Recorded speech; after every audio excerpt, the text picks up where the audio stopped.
Let's podcast again.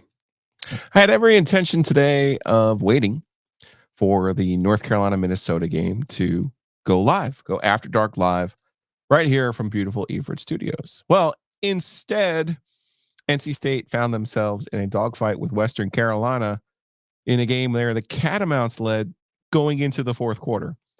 So, in this business, sometimes you have to scramble. That's what we're doing here. So, let's talk a little bit about the Wolfpack and their win. They were fortunate to win this football game over Western Carolina. They end up winning 38-21 in a quite deceiving final score. As I mentioned, Western Carolina was ahead 21-17 going into the fourth quarter. There's a lot to not like about this game for NC State, and there are some things to like, but I feel like it really is only appropriate. I'm going to bring your comments in. I was going to have Ross Martin, the big dog from the big hitters, join me. But again, I don't. The Carolina game was delayed by an hour, the kickoff, which I really thought these games would close closer and closer to each other. And I really thought that State would have won this game handily, and there really wouldn't have been a reason to have this emergency after dark. Instead, here we are. So I will get to your comments, but I really want to get to this first because there's really only one appropriate way to start this post game, and really, I hope Dave Doran says the same thing. Shit, be happy we won. Shit, be happy the Wolfpack won. Yeah, man. First off, props to Western Carolina. They had one of the best offenses in the FCS last year. You saw Cole Gonzalez. I thought was a really poised quarterback. Made some really nice plays after that opening series. But I thought he was poised. I thought as a team, Western Carolina's defensive front caused a lot of problems, particularly in short yardage situations for NC State. I think you have to tip your cap to Western Carolina to come into this game and play the way that they did. Now, a couple of scattershot thoughts, if you will, that I thought to myself when, particularly when it was 14-14 at halftime. NC State shit is still dead, people, but the law of the wolf remains undefeated. And if you're unfamiliar with my law of the wolf, when you expect the most, i.e. ranked team, visions of and dreams of winning an ACC championship for the first time since 1979, you get the least. And when you expect the least, hey, going into the ACC tournament last year for Kevin Keats and the men's team, you get the most. So here we are in a perfect law of the wolf kind of game. I want to throw this stat out for you too. NC State did go into this game ranked number 24 in the country. You realize the last time that NC State started a season ranked and finished that same season ranked was in 1974. Lou Holtz was the head coach of the team back then. 1974, preseason number 18. They ended the season at number 11. Doran, yes, has finished his. Doran has had two teams finish and ranked in the AP top 25. Neither started the year in the top 25. He's had two teams now start the season ranked in the top 25. 2022 was 13 in the preseason. Now this team is 24. So yes, after the spring that NC State had, there is probably still a lot of optimism for the Wolfpack this season. And even there at the end, Wes Durham and Tom Luganbill were talking about how the schedule really kind of shapes up for the Wolfpack. Yeah, about that. Here's the thing. NC State on the scheduling front should be very thankful that the opponent tonight was not Tennessee. We've seen NC State go to Charlotte before and lose in an opener. We've seen them play South Carolina in Raleigh. We've seen them play South Carolina on the road, and it has not ended well in those big type moments. 09, Russell Wilson in particular, I'm thinking of, and then 12 against Tennessee down in Atlanta as well. So they've had these moments where they open the season against an SEC opponent and you're like, okay. And well, I think it's good that they did not play Tennessee tonight. The offensive line in particular, they have a lot of work to do. A lot. NC State was stopped twice on fourth and short yardage. Notably in 2022 when NC State opened at ECU, they had a disastrous series near their goal line. Tim Beck was their offensive coordinator then. They kept running the ball on third down, fourth down, right into the heart of ECU's defense. Ren literally, the guy was sent backwards by about 20 yards on a sled. Dave Doran has this fascination with running out of the shotgun on 4th and 1 when really there's probably either should be a sneak or some sort of run pass option for the quarterback. So the play calling, obviously, on a game like this where you're playing Western Carolina, yes, they did unveil a couple of reverse passes and some other things, a flea flicker. They did a couple of different things. Kevin Concepcion, when we get to the bright spots, I thought was one of them. They did some things with him that we got used to seeing last year. But man, no amount of play calling can help an offensive line that can't block an FCS front. You are more than welcome to extrapolate what will happen against Tennessee's defensive front if NC State can't block Western Carolina. Do not be fooled by Jordan Waters' final numbers running the football. Yes, he got a 50-yard touchdown late, but on that drive, NC State was already ahead 10, so essentially the game was over. He had 84 yards on 4 carries. The rest of the game, he had 39 yards on 16 carries, and he fumbled. So I thought Hollywood Smothers gave him a little bit of a burst. I was impressed with Kendrick Raphael. I thought he ran hard, but notably, that offensive line struggled. I thought Jordan Waters struggled for most of the game, save for that last drive when he had a 50-yard touchdown run and 84 yards on those 4 carries. Grayson McCall was noticeably not part of the running game. Obviously, that's going to be by design when you look at the structure of their quarterback room, right? You don't want to risk him getting injured, and you don't want, and he's an accomplished runner now. He was a really good runner at Coastal Carolina, but I would like to give Grayson McCall a little bit of grace here. He missed the final 6 games last year with a concussion, and he looked like a player. Even as a 6th-year guy, he threw a pick that led to a Western Carolina touchdown. Thought he recovered nicely on that next series, but he missed a lot of throws tonight. A lot.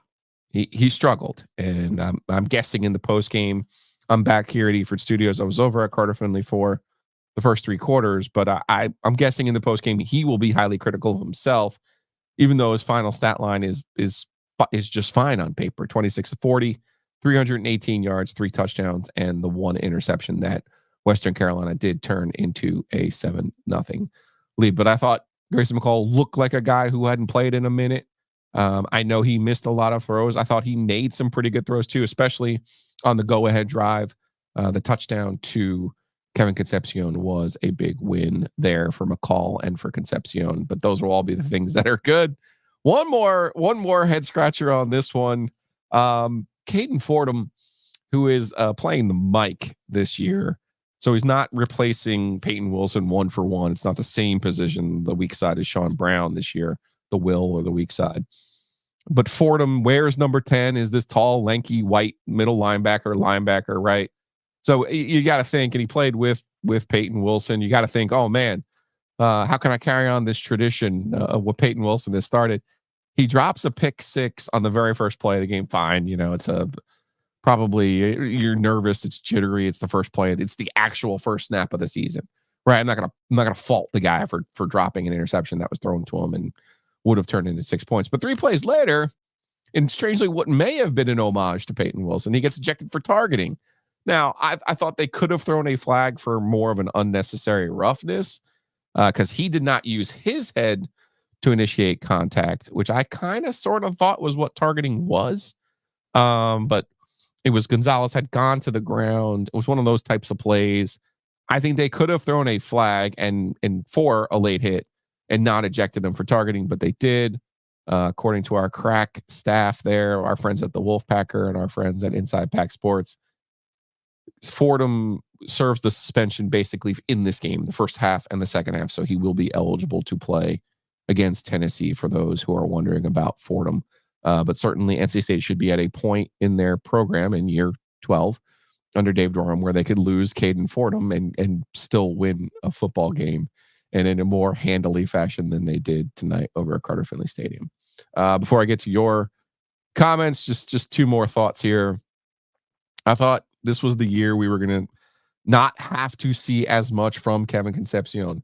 So much for that thought. 9 catches, 121 yards, 3 touchdowns. One of them was a pop pass at the goal line, which is really more of a running play than an actual passing play. He did run once for -2 yards technically, but again, the pop pass touchdown, which came in the let's look. That came in the second quarter. That was really kind of a running play by design. His 35-yard touchdown, the go-ahead touchdown, that was his best catch and run of the game. I also thought that was a really good throw by McCall. I also did, while their numbers were not staggering, I did think the new parts impressed. Noah Rogers, in particular, I thought made some nice catches. He had 3 of them for 43 yards. Wesley Grimes had a catch for 23 yards in the first half on the sideline. I thought that was a nice play too. Justin Jolie did a little bit of everything, recovered some fumbles, kind of got in there, was really hustled on what I mentioned was the first pick by Grayson McCall. He made a great hustle play. Those are the kind of culture plays that you're looking for when a tight end walks down and really hustles after a defensive back who had intercepted a pass and looked like he was going to get a pick six. That was a great play. He recovered a fumble, the Waters fumble that I'm thinking of later in the game. So, I thought they got a really nice game out of Jolie, who ended up with 5 catches for 75 yards. So overall, NC State wins. Yes, that's a good thing. 38-21 certainly beats the alternative. You don't want to start 0-1. You don't want to lose to a 1AA team for the first time, I think, either since East Tennessee State or maybe even Dick Sheridan's Furman teams. I'll look that up while you guys are firing some stuff at me here. So without further ado, let's get into your comments. I appreciate everyone for joining me here. And big shouts to our friends at Copiers Plus. We cannot do what we do without Copiers Plus. So for all your data and print management needs, please go to copiers-plus.com. All right, let's see what Evan's got for us to start us off. We love corporate champion DraftKings, and their up 7+ early win promo took Western Carolina plus 3,000, and it cashed on the interception drive. And State ends up winning. Great. We got Hunter Batten. I wasn't nervous. Nope. Just a little on this thought of being nervous. Just shout out to Jonathan Rand, was out at his tailgate, and his buddy Nate. We were talking about Nate from the G. We were talking about, hey man, everyone's got thoughts on Dave Doran still here, right? It's just too long for him to be here that you wouldn't have thoughts on Dave. And he was like, you know what though? I don't care. NC State won the ACC championship in this spring and went to the Final Four. So, this football thing, that's cool. This was before the game, keep in mind. And I've suspected that a lot of NC State fans have had this thought. At least I know the ones that I've talked to had. So, interesting. I wasn't nervous. Nope. No, I don't believe you, Hunter. Excuse me. From Anthony, offense doesn't look sharp as I might have thought, but what can you expect? Yeah, like I said, I thought McCall was off. I thought he looked like a guy who missed 6 games at the end of last year. There's probably some jitters in there, right? He also had a significant payday in NIL, the collective, in the offseason. You don't know how people are going to react. Concepcion had that same payday. Well, he kind of showed you what he was worth there. And you just don't know how a player is going to react in those types of situations. So, yeah, there was a penalty that offensive lineman downfield on the gadget play that Jolie had scored on. There was a couple other penalties, one late, including on McCall for a little extra stuff. But the penalties, obviously, you're going to have to play a cleaner game against Tennessee to beat them. And I don't have the final number in front of me here about what the penalties actually were. Excuse me. Because Stat Broadcast really hates me sometimes, and you got to go to like a different thingamajigger just to find it. If you go to home, potentially, no, I still can't. Oh, penalties. There it is. They had 4 penalties for 47 yards. Yeah, so including the Fordham getting ejected. They had a roughing the passer, which extended a Western Carolina drive, and then they had a pass interference as well. So overall, some of those mistakes that you look at and you go, okay, you can clean those up. And Dave Doran talks about this. He talks about it often. So you can bet he'll talk about it again this week. Let's see. We got Walker Mangum. Oof, that was ugly. Agree. First half more so, obviously, than the second half. But, again, started this program by giving Western Carolina credit. I thought their quarterback was very good. He was up to the challenge. And let's look at the depth chart. If he's got a year left, I can promise you right now, yeah, he's a junior. I mean, he's only 6 foot 195, which is how you end up at the FC level in the first place. But I gotta tell you, man, I really like the cut of his jib, and if a team took a run at him, that wouldn't surprise me at all this offseason. All right, let's get to some more of the comments here. We've got Quaylen. McCall is not it. Way too many behind the back throws. Yeah, I mean, let's yeah, like I said, let's give him a little bit of grace here. His first start, miss after missing 6 games last year. He was not sharp tonight, no doubt. But he did make plays there on that last drive when he needed to. I will say that those are important. And you maybe get more out of a game like this than you would if they had just blown them out. I'll also say that. So I think McCall has that going for him too. I'm on my 3rd podcast today, so yeah, I got to ice up a little bit here. Matthew Prisbel, Grayson looked really shaky, worried that this won't be enough for next Saturday night. Defense was getting rocked by a much lesser offense. Offense struggled on 4th downs to get any push. Agree on the offense 4th down. Defense, one of the touchdowns in the first half is off of a pick six, mostly a pick six. And then they could have had a pick six on the opening drive of the game.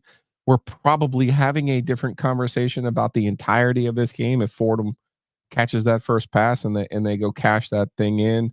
Ultimately, total yards 521, NC State 361 for Western Carolina. Again, I thought Gonzalez was good, 22 of 35, 211 yards. He had 2 touchdowns, no interceptions.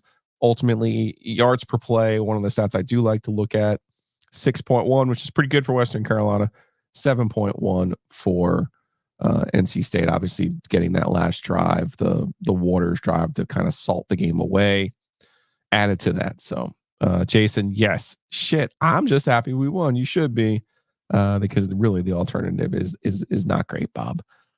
James, it's weird. You can tell the skill players look different. I agree, totally and completely agree. McCall just wasn't great. He missed on some throws that would have made things look a lot better. Totally agree with that assessment. Under parlayed with WCU came on the spread. Come at me, bro. Yeah. I called the under on this one and it just got home at 59 when it was 61 this morning. That was my play for this game, was the under. So happy to see that. But certainly not the way I would have thought it would have gone. I'm not gonna lie to you. I'm definitely not gonna lie to you. Hunter, again, every skill piece looks solid. Too sloppy tonight. Agree. They got some things to clean up. Getting to those skill players though, even though Concepcion ends up being the best player in this game and kind of bailing them out, if you will, having the ability to have Jolie in the middle of the field is going to be big. Having more than just Concepcion, having Grimes, who we haven't talked a whole lot about. I think if they hadn't gotten Noah Rogers, we would have talked more about Wesley Grimes than we have this offseason. But I think Grimes and Rogers are 2 kind of guys who can make plays for them. I know they talked a lot in fall camp and at the end of spring about Takari Collins. I didn't mind anything that he did tonight. He certainly looked better than he did last year. But I had to be reminded that Keon Lassane and Porter Rooks were the other 2 options last year at receiver. Guys, this is a world difference for NC State. So I think there's really no doubt about that. Yes, DST RW11. No more shotgun formations on 4th down, please. You can ask for that, but I got news for you. I don't think it's going anywhere. I think Tom Brady should have revolutionized how this worked when he did the hurry up sneaks. He would get to the line and hurry up and sneak. But unfortunately, I saw Ryan Finley do that a couple of times in 17 and 18, but it's not something that NC State has adopted. So let's go to some more comments. Be keen. McCall was so off. Was it nerves? Probably. Was it bad football? Bad play calling? I don't know about that. Wolfpack was supposed to be ready for a dogfight, but they kept running sideline to sideline, throwing too much. Yeah, I mean, listen, I get that it's easy to bag on the play calling. And again, the 4th down stuff was not great. There probably was a part of that game where Dave and Robert and I were sitting here going, "Hey, can we win this game without unveiling everything?" And then all of a sudden, you're throwing a loop de loop flea flicker throwback. So I think that went out the window pretty quickly there in the second quarter when it was a dogfight. So Jason, again, somehow McCall was still around his career passing average, 65%. Yep, it didn't feel like that watching the game. Again, I thought Grayson struggled, but I thought he did make some plays when they needed him to make a play. I will be interested to see how they use him as a runner. I think ultimately he has a value there that you can be a little bit gun shy about because of his injury history and because of the unproven depth behind him. But I think it's kind of important to note that last year in 23 he did not run a lot for Coastal Carolina, obvious reasons. The previous year in 22, he had 195 with 6 rushing touchdowns, not bad. His best season in 21, 290 yards, 4 rushing touchdowns. I take it back. In 2020, when he was a sprightly redshirt freshman, 569 yards, 7 rushing touchdowns. So he has the capability to run the football, but he's not Brendan Armstrong, who really became like a wing T back, for goodness sake. Last year, he was just runner. But I do think there probably will be more opportunity for McCall to run starting next week against Tennessee. The Tennessee game is here, people. I miss Peyton Wilson. Yeah, it's fair. I mean, it's fair. I mean, you're going to say that all year, though. I mean, that guy was 101. Jay Ray. McCall wasn't that bad. It's okay. We're getting closer. He showed more poise in the pocket than we had all last year. Yeah, I thought there was a tendency last year for Brennan to kind of take off, and same with MJ. If he cleans up his accuracy, he's going to be fine. Yeah, I could see that as well. Did feel like the fourth quarter he gained some confidence. Hopefully that was, a lot of Grayson McCall here. Still from D, still feel better about McCall than Armstrong last year. What else do we got here? Lightning delay. The lightning delay had me thinking this was a rain game and all those missed passes early. Pack still rolling. Not sure about rolling. Lightning delay.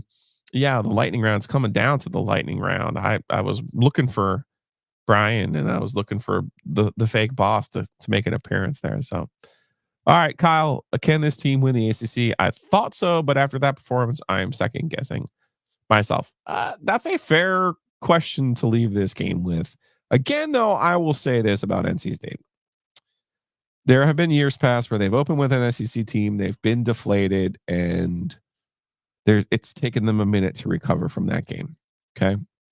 I think this was smart, even though they did the same thing when they played Mississippi State. I think this was smart to play a game before the real deal. I also think Western Carolina is pretty feisty on the FCS level. Now, that doesn't excuse NC State's offensive line and for the breakdowns that they had, particularly in those short yardage situations, does not excuse that. But I do think whoever decided they needed to play a game before playing Tennessee was pretty smart. Now, you mentioned you're talking about the ACC. You're not talking about Tennessee. Yeah, I mean, if we learned anything last year, a team changes, if not week to week, if not month to month, certainly could be even week to week. I'm choking over here. This always happens when I have to after dark by myself. Maybe it's the seat. I really don't know what it is. But yeah, I mean, you go back to last year. NC State loses to Louisville. They lose to Duke. They look like a complete lost cause. They need a miracle to beat Marshall. But then you go back and you look at it and you realize they were a win over Louisville for playing for the ACC championship. One thing I think people need to square. We keep getting Brian Murphy was in the press box tonight, and my former colleague and my friend, and he's going over, like, people keep sending him the same scenarios. What happens if Florida State, Clemson, NC State, and pick another team finish with only one ACC loss? Well, I've got news for you. That's not what's going to happen. All of these teams aren't going to finish with just one loss. So it's important to kind of remember, they got to play better than they played tonight. And they're going to have to recover either way from what happens next week against Tennessee. But ultimately, they could go 6-2 and play in the ACC championship.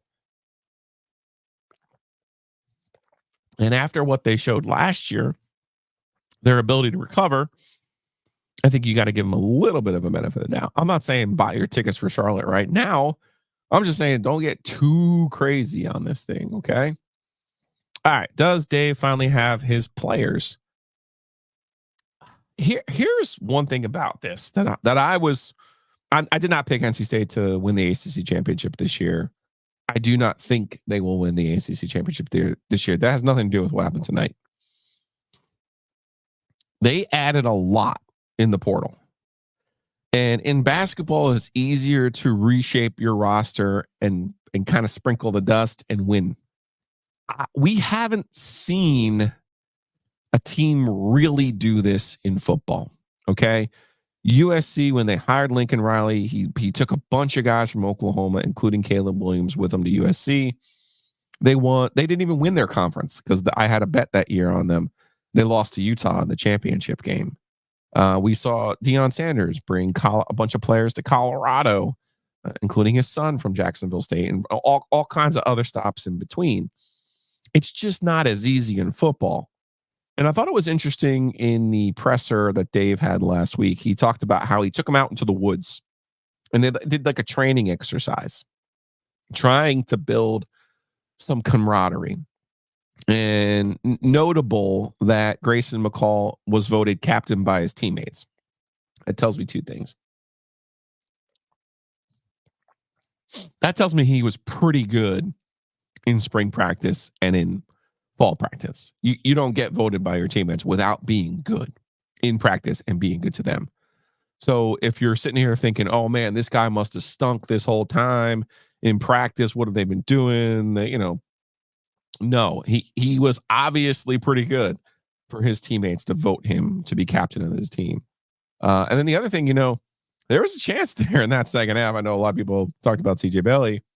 There was a chance there in that second half when he missed where McCall had missed another throw, where I'm sitting here thinking to myself, we might see Bailey. And under a different circumstance, we might have, like kind of at that MJ Morris type deal that we had a couple of years ago. So I'm glad that McCall was able to recover the way that he was. I went into the season this morning, right? Thinking, we'll never see CJ Bailey this year. There are people who have been to practice who told me that CJ Bailey has been outstanding. And not to peddle in that particular market of hope, but it just does it. After the way that McCall had started, I was thinking to myself, man, he's gonna have to dig himself out of this. He did, and they won the game, so it was good that they didn't have to hit the emergency eject button. But ultimately, you got to think that McCall being voted by his teammates for a reason, right? To your point about does he finally have his players? 17 was Dave's team, man. I mean, that was his team. That's the old model of going to get players. Garrett Bradbury, 3 stars, and Bradley Chubb, 3 stars. And they both end up winning national awards. All of the NFL talent on those teams that he developed, save for Contavious Street, who came in as a highly rated kid. Most of those guys, Naheem had some esteem there out of Garner. But for the most part, that was Dave going and finding guys and developing them and coaching them up and getting them pulling all in the same direction. So I think that if we're saying his players, I think 17 was his players. This group is new. And again, I would just caution you that you just can't sprinkle. I sound like the Got Man now. The Got Man loves to listen to the podcast. So hopefully he gets this shout out. He used to say, can't just sprinkle I think he called it fairy dust. I don't know if we're allowed to call it that anymore, but can't just sprinkle the magic dust and just think, add water and we're on our way. So that's what I would caution when you say his players. And I get that's the new reality of college football.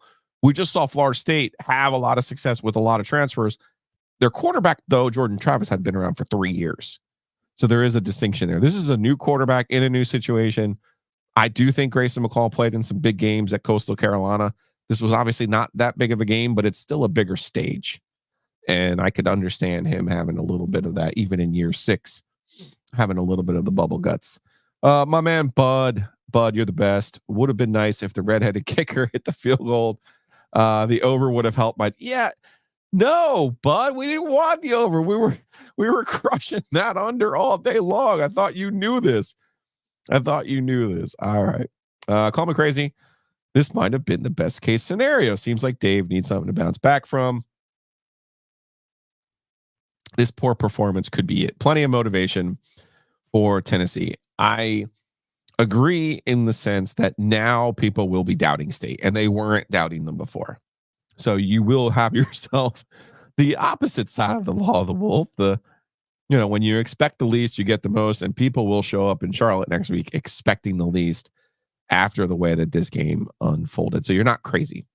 I'm just here to help the numbers, Giglio. I'm Jay Braze. Oh, Jay Braze. Good on my catamounts. Fire Mac if Max Johnson is the best he can do. I saw that the Heels were down 14-7 at the half. Now you're going to make me go in and look at what the score is now, 14-10. All right, there's plenty of time left there. And it's been Max Johnson the whole way. That slightly surprises me. It does not surprise me that Amari Hampton has 20 carries for 87 yards there. So, excuse me, I knew we were going to get a heavy dose of the Cleveland legend there, Amari Hampton. Jay Brace, my guy. Terry, can they be ready for Tennessee in a week? How good are the Vols?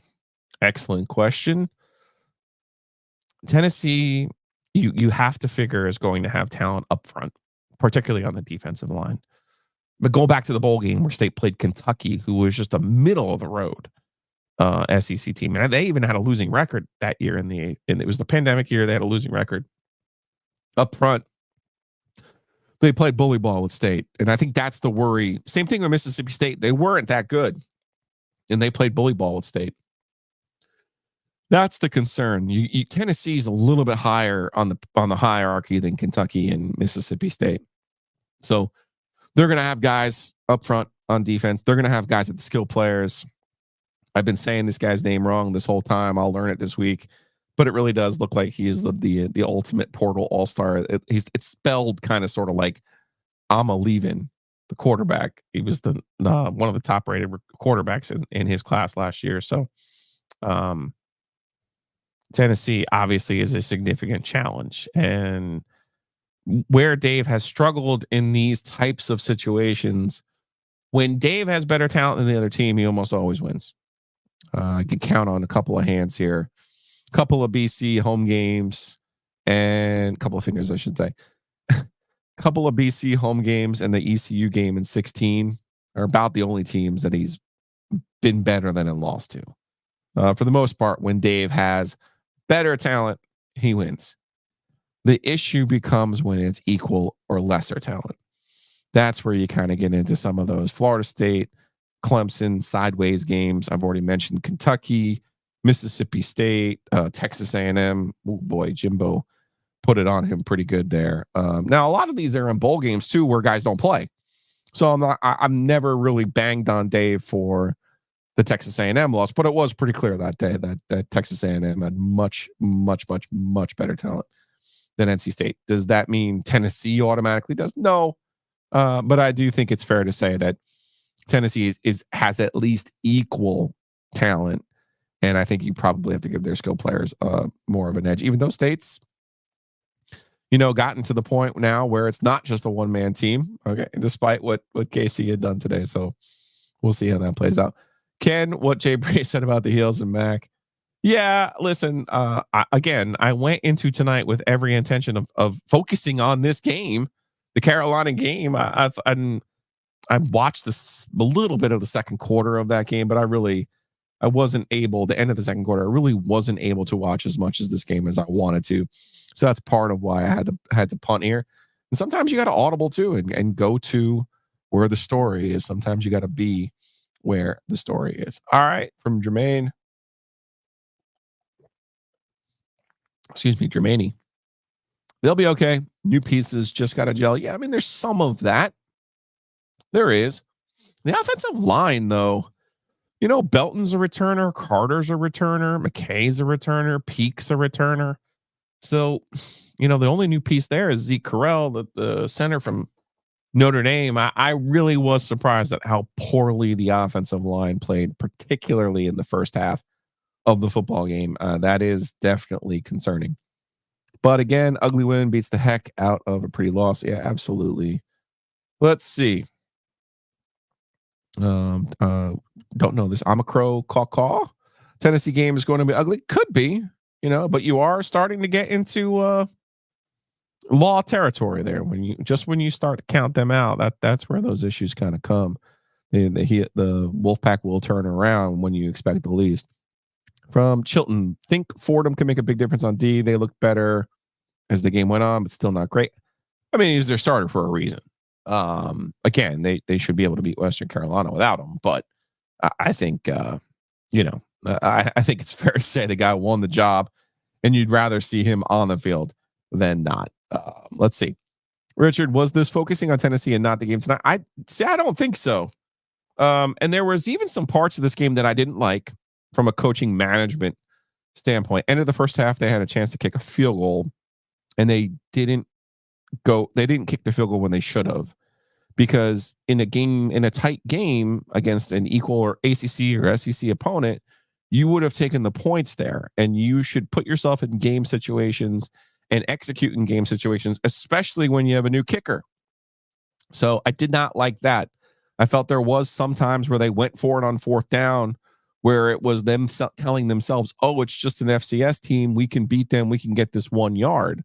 I don't think that serves you in the long run, unless you're going to be crazy aggressive, which I really don't suspect Dave's going to be that way. I suspect they'll be a little bit more measured. I'm not rooting for field goals. We don't need a repeat of the Maryland Bowl game from a couple of years ago. But there does come a point where Dave even said it this week, like this is the first time for a lot of these players.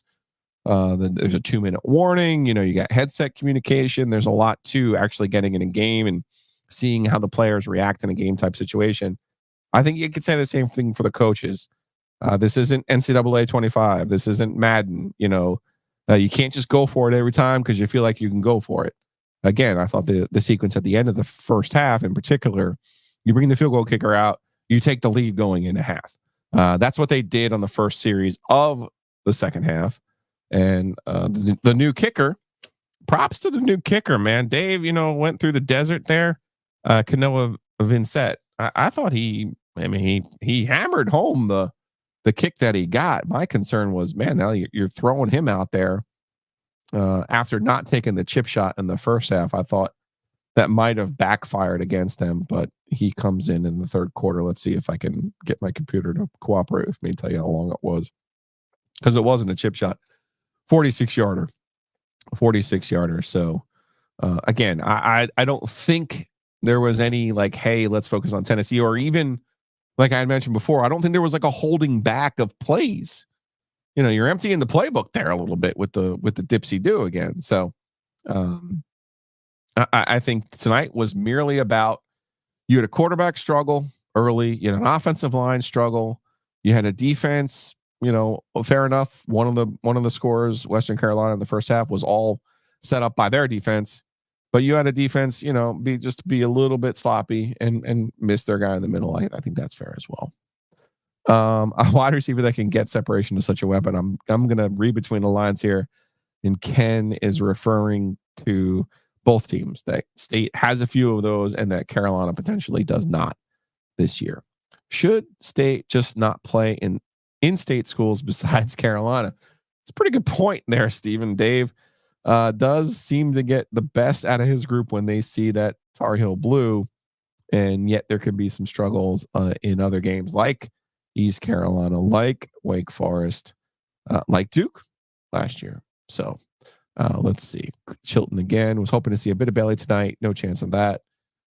Yeah, different circumstance. They score 35 points in the first half and they're up. You can see the young kid, but no, that didn't happen. From a man, DSTRW11. We're a basketball school now. Okay. All right. Bourbon could lubricate the vocal cords. I'm sober today. Ken, he tried to get me to drink at the Swine today, Longleaf Swine. I have the Colonel right in front of me here, but no, I got more work tomorrow too. All these things just keep going. Nature's Relief can cut. No, I had no Nature's Relief today either. I told you. Uh-oh. Quarterback injury. Wow, I'm behind here. We need to figure out what's going on in that Tar Heel game. Ken, I'm counting on you. Jay Braze, I'm counting on you. Uh-oh. Max just got carted off. Oh boy. Oh boy. Oh boy. So that's obviously not good for the Tar Heels. All right, let's see if we can't get out of here. Couple more. Get under center on 4th and 1 and run the ball. Yeah, I agree.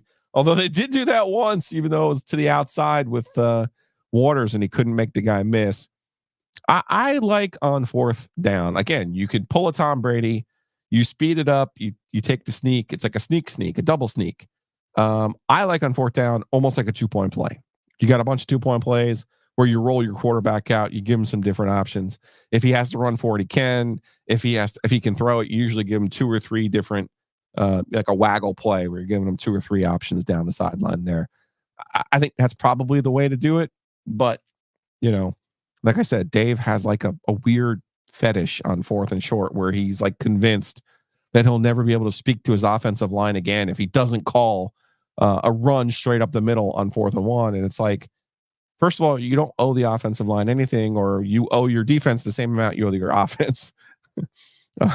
I've always found that one to be very strange. So we will get out of here on this. Jay Braze, cheers. Next shot of tequila is on me. I'm out of here. See you all next week. Yeah, we'll be back on Monday. I am going to now sit and watch here at the end of this Carolina game. Appreciate y'all for jumping in here on the comments. I am glad that this thing ended with State winning, but while it was close, I said, you know what? I think people are more interested in figuring out what's going on here in this Wolfpack game. So let's catch up on the Tar Heels. Don't forget, if you haven't subscribed to OG Fans, while Jovish is on a break here, is on his hockey break, he will be back for the Panic Room. The best way to get your Panic Room the only way to get the Panic Room is ogtrianglemedia.com. ogtrianglemedia.com. Please subscribe and you will get those both the episodes of Law of the Wolf and all of the episodes of the Panic Room with Joe and Lauren Brownlow. So check us out, ogtrianglemedia.com. Appreciate y'all for jumping in today. We will see you on Monday.